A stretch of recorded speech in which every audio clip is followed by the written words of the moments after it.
So Brazil is hosting the two-day G20 summit beginning today. From the fight against hunger and poverty, energy transitions, climate finance, solving the global conflicts, Rio de Janeiro has a lot to deliver. Here's a detailed look at what can we expect from this year's G20 summit under Brazil's presidency.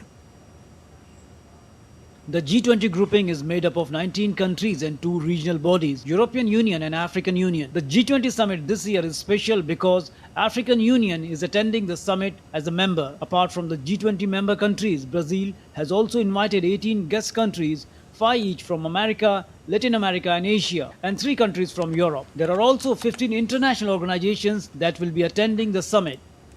India is set to emerge the fastest growing economy in the G20 nations. India has been a key growth engine for the world, contributing 16% to the global growth in 2023. India holds the balance between global north and south as a connecting bridge and has used the G20 to foster cooperation between developed and emerging economies. India has also led some of the key initiatives, including Global Biofuel Alliance and inclusion of African Union into the group, that have had a major impact on G20. During its presidency in 2023, India advocated for a more inclusive global economic order, pushing for reforms in multilateral institutions. India placed a strong emphasis on addressing climate change and highlighted the global south should not bear the disproportionate costs of climate action. India advocated the equitable access to digital technologies as a key enabler for the development of the global south and highlighted the need for a digital public infrastructure. India pushed for better global health cooperation, particularly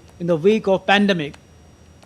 A task force for global alliance against hunger and poverty has been proposed by Brazil's G20 presidency.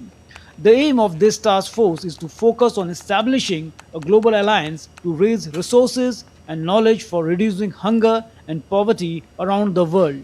Adherence to the Global Alliance will open not only to G20 members but to all interested countries. The Task Force for Global Mobilization Against Climate Change aims to promote a high-level dialogue to implement goals of United Nations Framework Convention on Climate Change and the Paris Agreement. G20 Social, a place where civil society can participate and contribute to discussions and policy formulation referring to the summit. Discussions on China's President Xi Jinping being a key player at the G20 summit as US President-elect Donald Trump unleashed a trade and tech conflict with China during his first term.